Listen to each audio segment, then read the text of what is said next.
Clan games this month is like no other, and I think there's a few reasons for this change, which I'm going to discuss in this video. Now, Clan games itself released in December of 2017, 8 years ago, and has remained relatively unchanged. We know that the team are not happy with Clan games.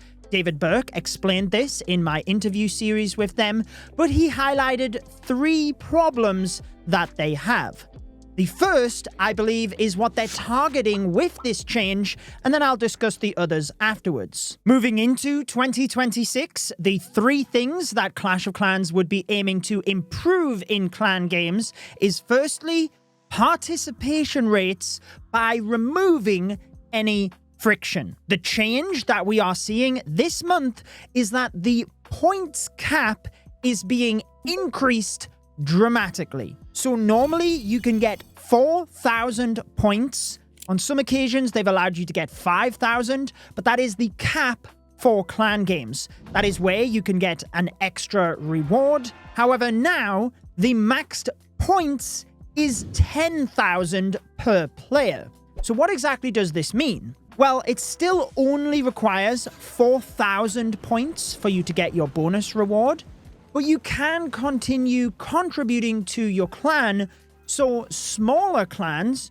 who maybe struggle to complete clan games can now have more effectiveness, because essentially you only need 5 players in a clan who get the 10,000 points each, giving the 50,000 overall points, which is what is required to unlock all of the different tiers in clan games. Again, as an individual, 4,000 points is what you require to get your bonus item and choose something else from the tiers, but you can actually contribute up to 10,000 points, meaning smaller clans can hopefully have a little bit more success in clan games. Do I think this is going to be enough to revitalize clan games? Of course not. I don't think the team believe that either. This is more than likely actually just a test, and we may or may not see it in clan games moving forward. We've seen this in a few different aspects of the game. The Gold Pass is one that comes to mind, where they adjusted the amount of points required for different players within the community, whereby the team were purely seeing what actually happens. How do people contribute here? And not just looking at the community sentiment, but what players actually do. I feel like this will be a similar scenario. They'll be looking at the data to see how many people actually go above that 4,000 points. Is it worthwhile for their clan? How many clans overall are therefore unlocking all of the rewards? Because I know that they have a team that looks at the amount of rewards you can gain in the game to make sure that that is well balanced. But if players are not accessing those rewards, then clearly that's a problem if a lot of people are missing out. However, going back to the 3 points that David Burke highlighted in my interview with him, that first one, the participation rate, clearly is a big one. He even said in that interview that for the first iteration of the Gold Rush event, twice as many people participating in the Gold Rush versus clan games. So trying to remove friction points is just one aspect of improving that. That's what I believe they're testing with this 10,000 points cap. However, another aspect is to purely make the clan games feel fresh, make it feel like an event. That was the second point that David Burke highlighted, in that it's been around for so long now. It's the same thing every month. There's no novelty to it. So really, it's just not that fun to play. Yes, you have clanmates that will participate in all of it, make sure to get those points in order to help the clan, but then there's a bunch of players that will basically just do one task in order to get the rewards. I may be one of those players. At least I make sure to complete all of the points on one of my accounts. However, that aside, there's a reason that people don't always engage in it if they don't have to, but really the friction point is that you have to take like certain troops into your army to beat selected tasks. I guess it's a little bit easier now with battle mode. If you're in Legends, you don't have to try and force certain troops or spells into your army, or just do the builder-based tasks. But aside from that, the third problem that he highlighted linked into this, in that it doesn't feel collaborative at all.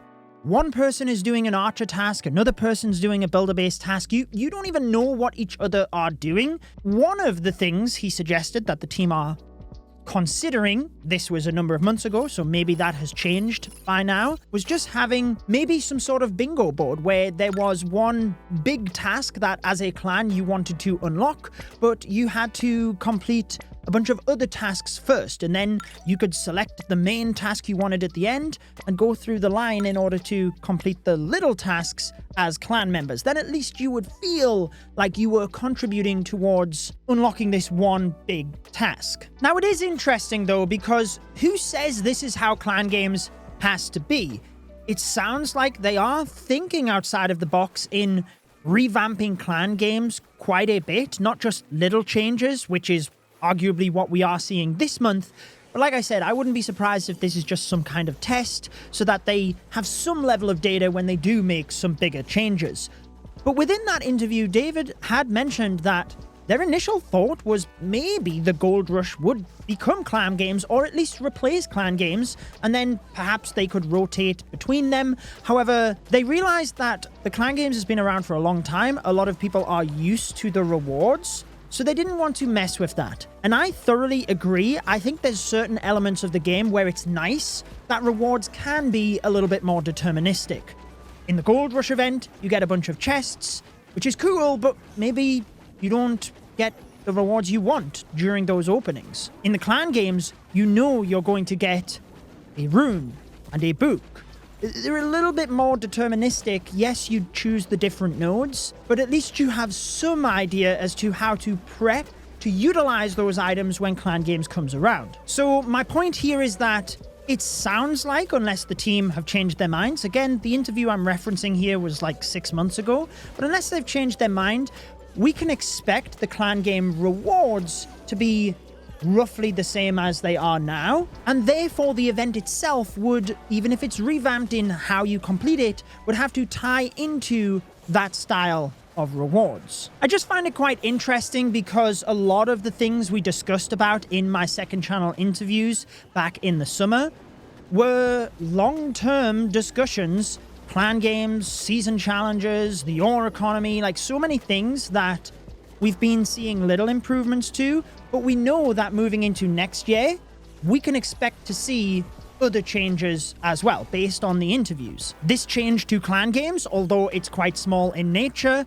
increasing that points cap, is at least something that indicates it is on their radar, they are looking to improve it, so that's why I wanted to bring that information back to light. You can certainly let me know what you think of this change and anything else you would like to see for clan games in the comments below. Stay tuned and be sure to subscribe because I do have a discussion with Itsu coming up where we discussed epic equipment. We touched on the ore economy in that video. However, if you do want to see my honest review of Town Hall 18, I have placed that video on your screen. Enjoy the rest of your day.